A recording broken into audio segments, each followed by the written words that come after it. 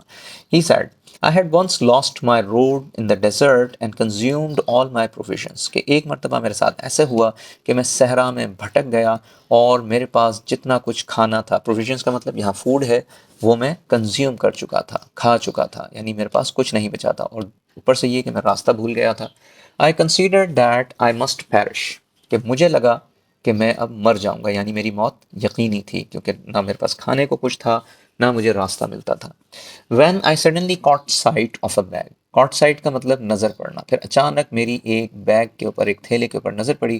I shall never forget the joy and ecstasy I felt on thinking there might be parched grain. اچھا یہاں یہ ایک error ہے، اس کو آپ اپنی بک کے اندر کراس کر دیجیے گا. گرین کے بعد ڈائریکٹ نور ہے یہ، ٹھیک ہے. جو اوریجنل ٹیکسٹ ہے اس میں یہ فوائڈ اور اس طرح کا کوئی ورڈ نہیں ہے. تو کہتے ہیں کہ I shall never forget the joy and ecstasy، کہ وہ خوشی کی انتہا میں کبھی نہیں بھول سکتا. I felt on thinking there might be parched grain، یہ سوچ کر، یہ خیال کر کے کہ اس میں کچھ کھانے کی چیز ہوگی، کچھ گرین یا چنے یا اس طرح کی کوئی چیز ہوگی، تو میں وہ خوشی کا لمحہ نہیں بھول سکا.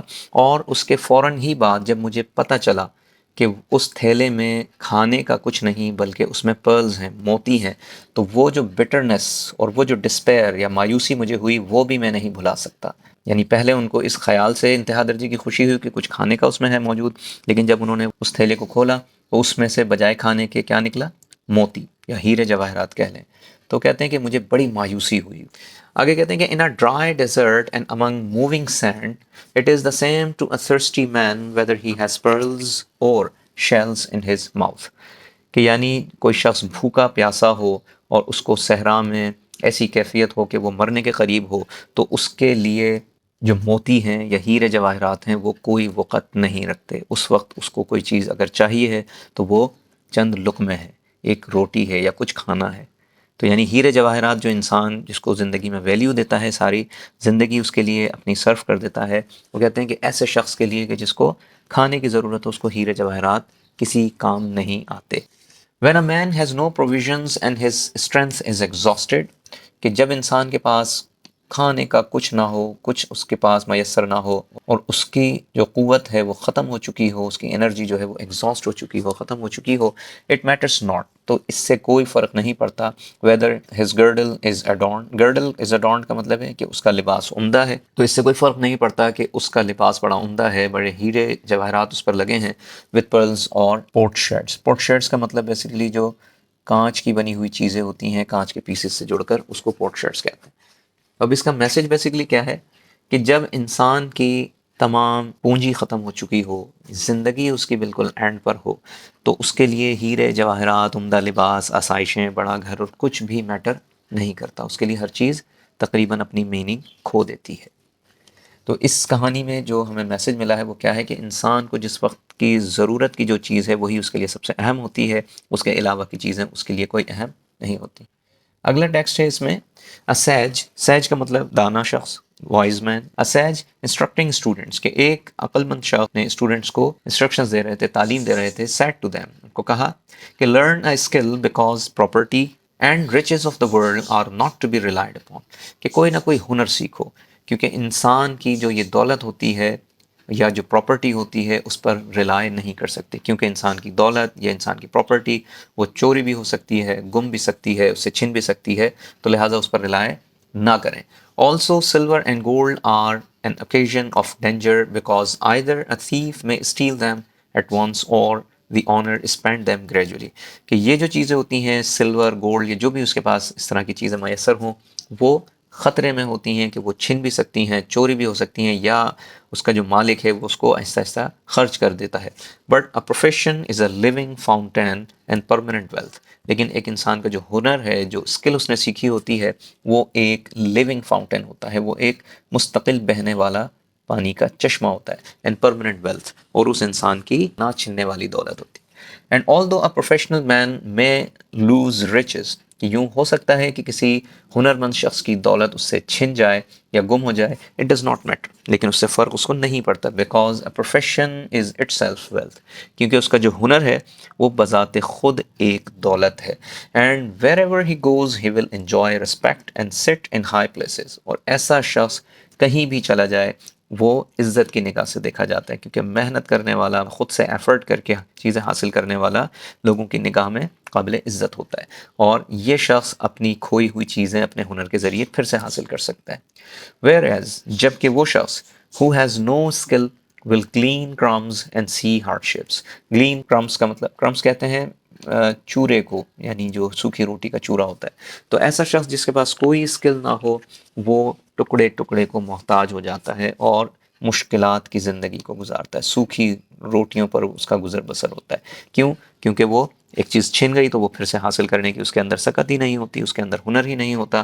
تو لہٰذا اس لیے انسان کو کوئی نہ کوئی ہنر ضرور سیکھنا چاہیے، اور دنیاوی جو اس کے پاس مال و دولت ہے اس پر ریلائے نہیں کرنا چاہیے.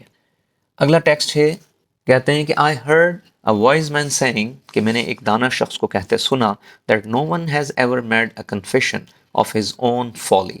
confession کا مطلب ہے اعتراف کرنا، اپنی غلطی کو ماننا. his own folly، folly کا مطلب حماقت. کبھی میں نے ایسے شخص کو نہیں دیکھا کہ جس نے حماقت کی اپنے اعتراف کیا ہو، except he who begins speaking whilst another has not yet finished his talk. یعنی وہ شخص جو دوسرے کی بات کاٹ کے درمیان میں گفتگو کرنا شروع کر دے تو وہ بیسیکلی اپنی حماقت، اپنی بے وقوفی کا اعتراف کر رہا ہوتا ہے کہ مجھ میں تمیز نہیں ہے، مجھ میں بات کرنے کا سلیقہ نہیں ہے. آگے کہتے ہیں کہ words have a head O shrewd man. shrewd کا مطلب ہے یہاں انٹیلیجنٹ یا وائز مین، کہ ورڈز جو ہوتے ہیں ان کا سر بھی ہوتا ہے، ان کا پیر بھی ہوتا ہے. do not insert thy words between words of others. تو لہٰذا دوسروں کی باتوں میں اپنی باتوں کو داخل نہ کریں، یا دوسروں کی باتوں میں درمیان میں نہ بول پڑیں. the possessor of deliberation، deliberation کا مطلب ہے یہاں سمجھ بوجھ، سوچ وچار. the possessor کا مطلب جس شخص میں سمجھ بوجھ ہو یا سمجھ بوجھ رکھنے والا شخص. the possessor of deliberation, intelligence and shrewdness does not say a word till he sees silence. کہ عقل مند شخص، شعور والا شخص جس میں بات کرنے کا سلیقہ ہو، وہ اس وقت تک نہیں کوئی لفظ ادا کرتا اپنی زبان سے جب تک سامنے والا خاموش نہ ہو جائے.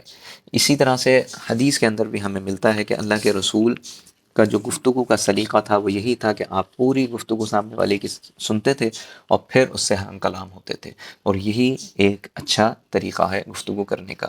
درمیان میں بولنے کو حماقت، بے وقوفی اور اس طرح کے الفاظ شیخ سعدی نے کہے ہیں. اگلا اس کا جو میکسم ہے، اچھا میکسم کا مطلب قول، عقل کی باتیں ہوتی ہیں ان کو میکسمز بھی کہا جاتا ہے. اب وہ اقوال جو انسان کی رہنمائی کرتے ہیں. یہ کہتے ہیں کہ property is for the comfort of life, کہ انسان کی جو پراپرٹی ہے، انسان کے جو حاصل ہے زندگی میں، وہ جو کچھ جمع کرتا ہے وہ اس کی زندگی کو آسان بنانے کے لیے ہوتا ہے. Not for the accumulation of wealth, وہ اس لیے نہیں ہوتا کہ انسان اس کو بس جمع کرتا جائے، ایکومولیٹ کرتا جائے، اس کا ڈھیر لگاتا جائے. A sage having been asked who is lucky and who is not، کہ ایک دانا شخص سے پوچھا گیا کہ کون خوش قسمت ہے کون بد قسمت ہے، تو انہوں نے کہا کہ he is lucky who has eaten and sowed but he is unlucky who has died and not enjoyed. کہ وہ شخص بڑا خوش قسمت ہے کہ جس نے دولت حاصل بھی کی، اس کو استعمال بھی کیا اور اس کو مستقبل کے لیے تھوڑا محفوظ بھی بنا لیا تاکہ آگے جا کر وہ چیزوں میں سروائیو کر سکے. لیکن وہ شخص بد قسمت ہے کہ جو صرف جمع کرتا گیا اور اس کو استعمال کرنے کا کبھی موقع نہیں ملا، اور جمع کرتے کرتے ہی بالآخر وہ دنیا سے چلا گیا. تو وہ انتہائی بد قسمت شخص ہے کہ جس کو خدا نے دولت ضرور بخشی لیکن وہ استعمال کرنے کی اس کو توفیق نہیں ہوئی. انسان کنجوسی کرتا جاتا ہے اور وہ چیزوں کا استعمال نہیں کرتا، تو پھر وہ بیسیکلی کنجوس شخص جو ہوتا ہے وہ دوسروں کے لیے دولت جمع کر رہا ہوتا ہے، کیونکہ اس نے خود نے تو استعمال کرنی نہیں ہے، اور وہ ساری زندگی جمع کرتا کرتا چلا جاتا ہے اور بالآخر اس کی دولت دوسرے اڑا رہے ہوتے ہیں. تو یہاں اس ایسے شخص کو بد قسمت کہا گیا ہے. ایک اور میکسم ہے، ایک اور قول ہے، it is contrary to what is proper and against the opinion of to partake of medicine by gaze and to go after a caravan without seeing the road. یعنی یہ انتہائی بے وقوفی کی بات ہے. contrary to what is proper کا مطلب کیا ہے؟ یہ انتہائی بے وقوفی کی بات ہے کہ انسان ایک ایسی میڈیسن کو استعمال کرے صرف اندازے کی بنیاد پر، جس کا اس کو پتہ ہی نہ ہو کہ اس کے کیا نقصانات ہیں، کیا اس کے فائدے ہیں، ایک تو یہ، اور دوسرا یہ کہ انسان ایسے قافلے کے پیچھے چل پڑے اور محض جو ہے ایک قافلے کا حصہ بن جائے اور اس کو یہ نہ پتہ ہو کہ اس کی منزل کیا ہے یا وہ کس راستے کا مسافر ہے، یہ ایک انتہائی حماقت کی بات ہے۔ اچھا، اس ٹیکسٹ میں دو چیزیں مکس ہیں تھوڑی سی۔ ایک تو انہوں نے کہا کہ انسان کو پہلے سے جاننا چاہیے کہ وہ کس راستے پر چل رہا ہے اور اس کی منزل کیا ہے، یعنی وہ کسی قافلے کا حصہ بن رہا ہے تو اس کو معلوم ہونا چاہیے کہ یہ قافلہ کس جانب جاتا ہے۔ اور اسی طریقے سے یہ بھی ایک حماقت ہے کہ انسان کوئی دوا استعمال کرے اور اس کو اس کے نقصان یا اس کے فائدے کا علم نہ ہو، ایک تو یہ بات ہے۔ دوسری، اگلے حصے میں انہوں نے بات بتائی، the Imam Muhammad Ghazali upon whom be the mercy of اللہ، اللہ کی ان پر رحمت ہو، having been asked، ان سے پوچھا گیا in what manner he had attained such a degree of knowledge، ان سے پوچھا گیا کہ آپ نے اتنا علم کیسے حاصل کیا، اتنی دانائی کیسے حاصل کی، تو ان کا جواب تھا by not being ashamed to ask about things I did not know، انہوں نے کہا کہ میں نے کبھی وہ بات معلوم کرنے میں شرم محسوس نہیں کی کہ جو میں نہیں جانتا تھا، یعنی مجھے کہیں کوئی چھوٹی سی بات میں بھی کنفیوژن ہوتی، میں بغیر شرمائے بغیر ہچکچائے وہ پوچھ لیا کرتا تھا، تو اس طرح میری نالج بڑھتی گئی اور اللہ نے مجھے علم سے نوازا۔ تو یہاں پر بھی یہی اس میں میسج ہے کہ ہمیں سوال کرنا چاہیے، جو چیز ہم نہیں جانتے وہ اس شخص سے پوچھنا چاہیے کہ جو وہ جانتا ہو، تو اس طرح ہمارا علم بڑھتا ہے۔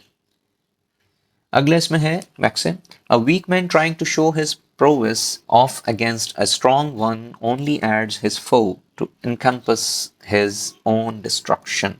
جب prowess کا مطلب ہے strength، آگے ہے کہ a weak man trying to show his prowess off against a strong one، کہ وہ شخص جو کمزور ہو اور اپنی طاقت اپنے سے کئی گنا بڑے، اپنے سے کئی گنا طاقتور انسان کے سامنے اپنی پروویس کو، اپنی طاقت کو دکھانا چاہتا ہو، تو وہ محض یہ کرتا ہے کہ وہ اپنی تباہی کا سامان کرتا ہے۔ یعنی ہمیں اندازہ ہونا چاہیے کہ ہماری اسٹرینتھ کیا ہے، ہم اس کے مطابق عمل کریں، بجائے اس کے کہ ہم ایک ایسے کام میں پڑ جائیں جو ہماری وسعت سے، ہماری طاقت سے باہر ہو۔ تو یہاں انہوں نے یہ میسج دیا ہے کہ انسان کو اپنی اسٹرینتھ اور ویکنیس کو سامنے رکھ کر کام کرنا چاہیے۔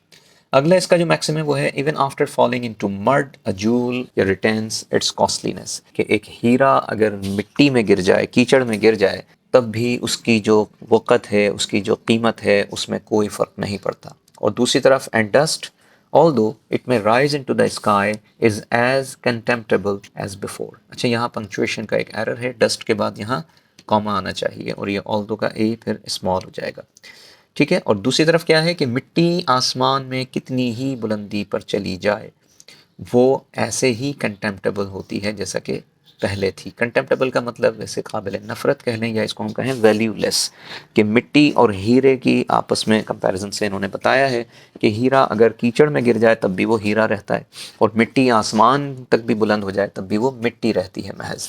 آگے پھر کہتے ہیں کہ کیپیسٹی وداؤٹ ایجوکیشن از ڈپلوریبل۔ ڈپلوریبل کا مطلب ان ایکسیپٹیبل یا ویری بیڈ، کہ انسان میں تعلیم نہ ہو اور محض ٹیلنٹ ہو۔